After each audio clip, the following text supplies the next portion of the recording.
This is Train Your Body with Melanie Cole and expert guests from the American College of Sports Medicine on Radio MD.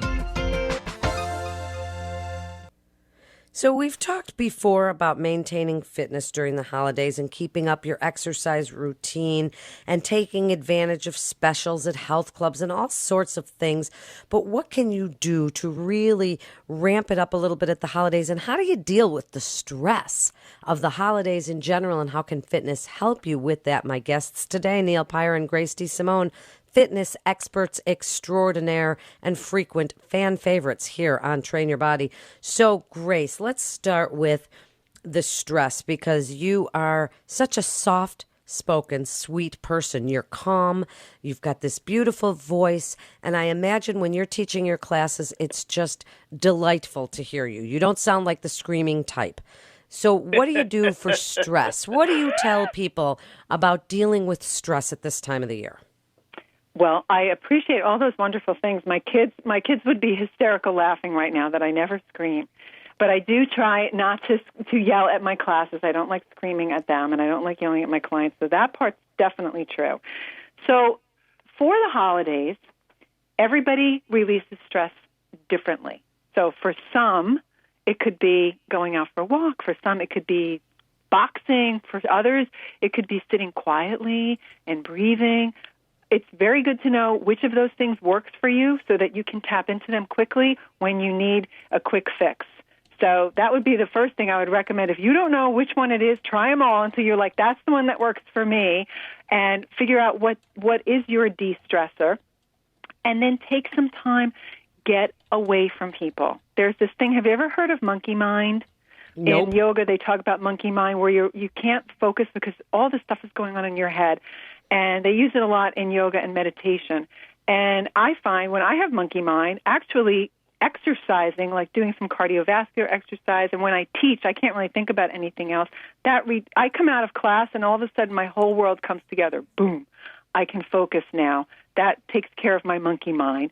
So if you're kind of like running around crazy, there's too much stuff going on, stop and do whatever that thing is that helps you to get rid of your monkey mind. Go out, do some physical activity, or it could be, sitting quietly, breathing, stretching, doing some meditation. There's great apps now for meditation. You can download one. If you've never done it before, download an app for meditation and start it now. But get some time away from the din. See, for me, I like to take a nap. I really do, but it's pretty much of a conscious nap because I'm sort of awake, so it's kind of a meditative thing. Oh, there you go. I sort of stay awake, but I'm just, my eyes are closed and I totally relax and let my body sink in. Neal, you don't strike me as the meditation yoga type, especially based on your build. What do you do and tell your clients to do to break up the stress and all of the things that go on with the holidays?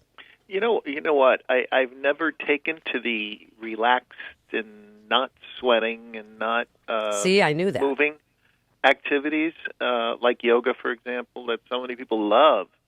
I've never taken to it, but I get the very similar benefits to actually getting a good hard workout.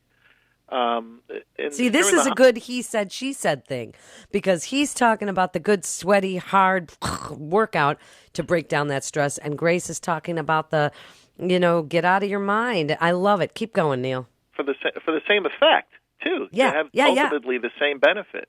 The challenges during the holiday season really are one that have two forks, if you will, or two different challenges. One is it's a sea of overindulgences. There are parties with all different cocktails and foods and rich foods that you rarely enjoy except during the holiday time. And you also have a lack of time because you're always running around, going to parties, going shopping, doing things.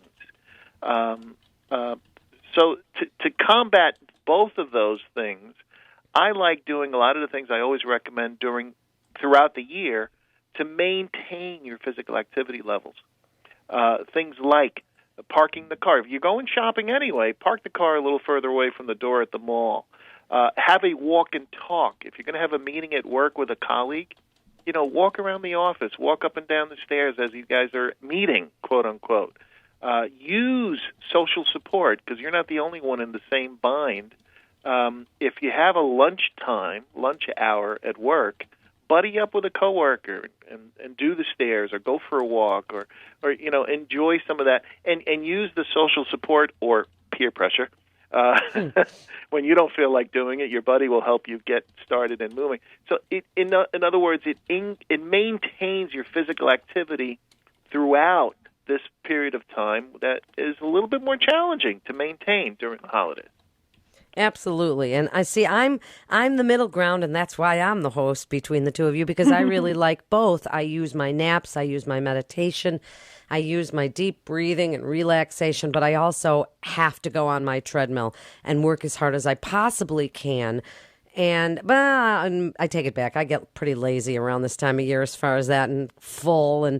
But I do use my treadmill quite so much. Now, so Grace, what do you tell people? You've got the one and done thing about classes and being reasonable. I mean, some gyms are even open Christmas Day and they're open New Year's Day, nice and early. What do you tell people about being reasonable but still getting whatever it is in that they need to get in? Well, be efficient with your time. And you don't have to be at the gym to get a workout. Now, here's my favorite thing to do. The mall opens, some of them open 7 a.m., some of them open 5 a.m. on weekdays. And I live by one of the top 10 malls in the country. This thing is huge. So I park my car, which means, A, I'm getting a good parking spot.